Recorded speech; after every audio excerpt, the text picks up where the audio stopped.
దేవునికి స్తోత్రం. దేవునికి మహిమ కలుగునుగాక. దేవునికి ఘనత కలుగునుగాక.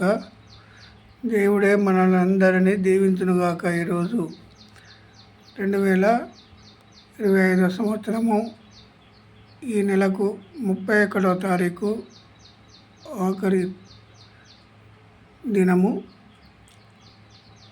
ఈ నెలకు. అయితే మనం ఈ రోజు వరకు బ్రతికి ఉన్నామంటే దేవుని కృప. దేవుని కృప లేకపోతే ఏ మానవుడు ఈ లోకంలో బ్రతకడు. దేవుని కృప లేకపోతే ఏ మానవుడు ఈ లోకంలో బ్రతకడు. దేవుని కృప ఉంటేనే ఈరోజు బ్రతికి ఉన్నాము. దేవుని కృపను బట్టి మనం 9వ అధ్యాయము కీర్తన భాగం 9 2వ వచనం. మహోన్నతుడా, నేను నిన్ను గూర్చి సంతోషించి హర్షించుచున్నాను. మహోన్నతుడా, నేను నిన్ను గూర్చి సంతోషించి హర్షించుచున్నాను. నేను నామమును కీర్తించెదను. ఎవరి నామాన్ని కీర్తించాలి? సమస్త మానవులు దేవుని నామాన్నే సృష్టించిన సృష్టికర్తను మాత్రమే కీర్తించాలి. ఎవరిని పడితే వాళ్ళనే పొగుడుతారు, ఎవరిని పడితే వారినే దేవుడు అని అంటున్నారు ఈ లోకంలో ఇప్పుడు. ఎందుకంటే సృష్టించిన సృష్టికర్త మాత్రమే ఆయననే పొగడాలి, ఆయననే మహిమపరచాలి. మహోన్నతుడా, నేను నిన్ను గూర్చి ఎవరిని గూర్చి? దేవుని గూర్చే సంతోషించాలి. ప్రతి మానవుడు సృష్టించిన సృష్టికర్తను మాత్రమే ఆయనను గూర్చే మనం సంతోషించాలి. సంతోషించి హర్షించుచున్నాను. నీ నామమును కీర్తించెదను. ఎవరి నామాన్ని కీర్తించాలి? మానవులు దేవుని నామాన్నే కీర్తించాలి. కానీ ఇప్పుడు ఎట్లున్నదంటే పరిస్థితులు తారుమారైనవి. ఇప్పుడు ఒక ఇప్పుడు అన్యులు అంటేనో అన్యులకు దేవుని వాక్యం తెలియదు, దేవుని లేఖనాలు తెలియవు. అన్యులకు వాళ్ళు ఎన్నడూ దేవుని మందిరంలో కూర్చోలేదు.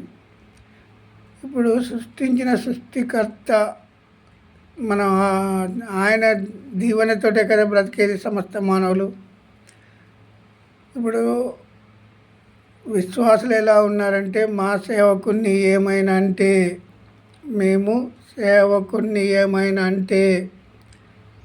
మేము ఒంటి కాలు మీద లేస్తాము, వారిని భర్తం పడతాము అనే విశ్వాసులు తయారు చేసుకున్నారు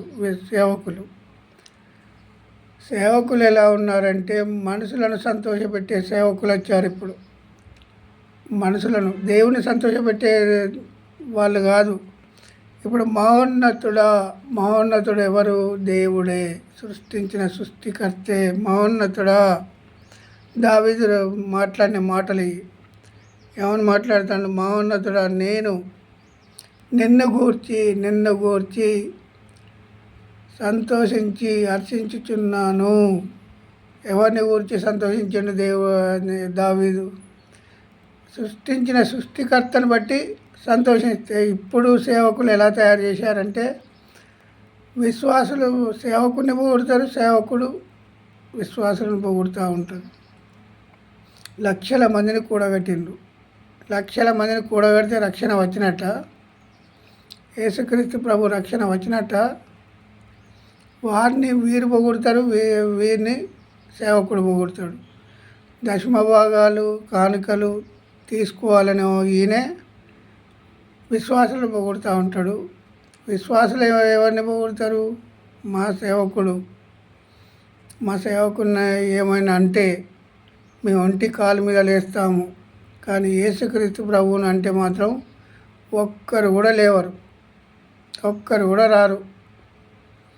సేవకుని ఏమైనా అంటే సేవకుడా మరి వీళ్ళని పరలోక రాజ్యం చేర్చేది? గ్రహించాలి. ఎందుకంటే విశ్వాసులను అలా తయారు చేశారు సేవకులు నన్ను ఏమైనా అంటే నా విశ్వాసం లేస్తారని. ఒంటి కాలు మీద లేస్తారు. యేసుక్రీస్తు ప్రభు సృష్టించిన సృష్టికర్తను ఏమైనా అంటే ఏమన్నా అనుకొని అని చూసి చూడనట్టు వెళ్ళిపోతాను. మరి ఇలాంటి బోధలు వచ్చాయి ఇప్పుడు. కల్పన కథలు చెప్పు కాలం వచ్చిందంటే వచ్చింది. ఇప్పుడు కల్పించుకొని చెప్పే కథలు వింటాను.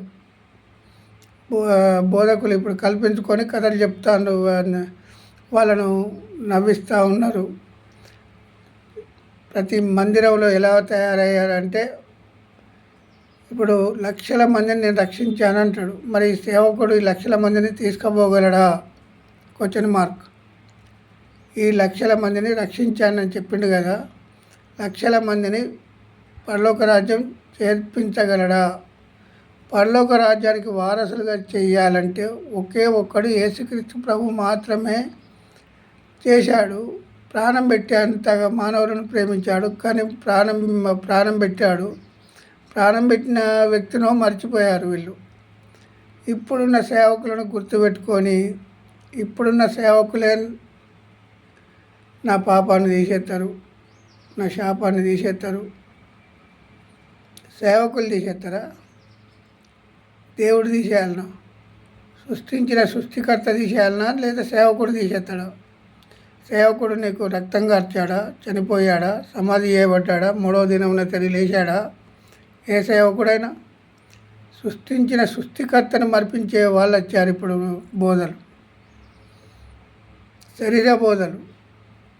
మేము ప్రార్థన చేస్తే ఉద్యోగాలు వస్తాయి, మేము ప్రార్థన చేస్తే ఇంట్లో సమాధానం కలిగి ఉంటారు, నేను ప్రార్థన చేస్తే నేను అనే గర్వం, నేను అనే అహంకారంతో చెప్తాను సేవకులు. దేవునికి భయపడాలి సమస్త మానవులు. ఇక్కడ దావీదు సృష్టించిన సృష్టికర్తకు భయపడ్డాడు. ఇక్కడ మనుషులు ఎవరికి తయారు చేసుకున్నారు? విశ్వాసులుగా తయారు చేసుకొని సేవకుల భజన చేసే విధంగా తయారు చేశారు. సేవకుల భజన చేస్తున్నారు ఇప్పుడు విశ్వాసులందరూ. యేసుక్రీస్తు భజన కాదు చేసేది, యేసుక్రీస్తుకు దాసులుగా కాదు ఉన్నది విశ్వాసులు. సేవకులకు దాసులుగా తయారు చేసుకున్నారు. సేవకులకు మరి ఈయన రక్తం కార్చాడా? చనిపోయాడా? సమాధి చేయబడ్డా? 3వ దినంలో తిరిగి లేచాడా? రక్షణలోనికి వచ్చినప్పుడు ఏముండదు. రక్షణలోనికి వచ్చిన తర్వాత అనేకులు కోటీశ్వర్లు అయ్యారు ఇప్పుడు.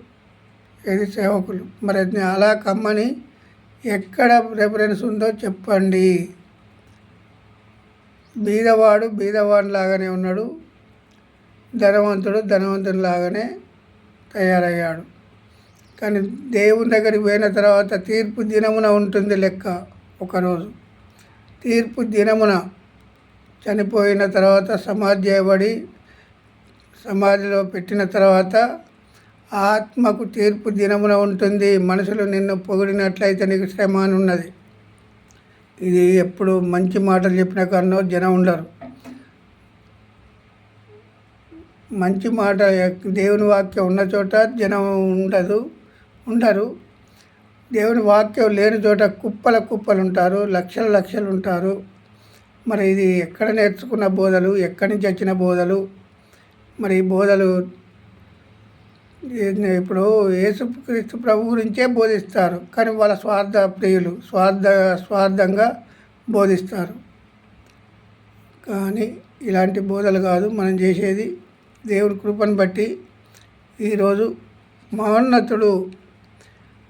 మహోన్నతుడా నేను నిన్ను గూర్చి సంతోషించి హర్షించేదను, నీ నామము కీర్తించేదను అని అన్నాడు దావీదు. ఎవరిని కీర్తిస్తాడట దావీదు?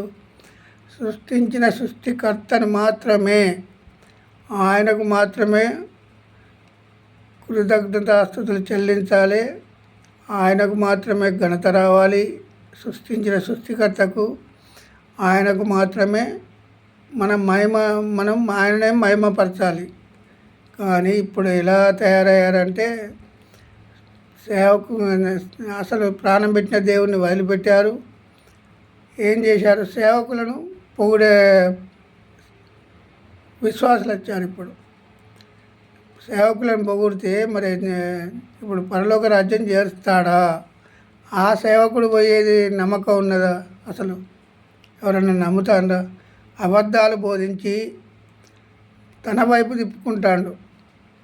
తన వైపు తిప్పుకోవడానిక జనాన్ని ఆకర్షించేది. రక్తం కార్చాడా? చనిపోయాడా? సమాధి చేయబడ్డాడా? మూడవ దినమున తిరిగి లేచాడా? సేవకులను వెంబడించేవాళ్ళు ఇప్పుడు అనేకులు విశ్వాసులను అట్లా తయారు చేసుకున్నారు. సేవకులు లక్షలు గుంపులు దేవుని వాక్యం ఉండదాడ. కల్పించిన కథలు చెప్తూ మరొక మాట చెప్తాను. దేవుణ్ణే సృష్టించిన సృష్టికర్తనే ఆరాధించిండు దావీదు. మన దేవునికి మహిమ కలుగును గాక. ఈ వాక్యము దేవుడు దీవించును గాక.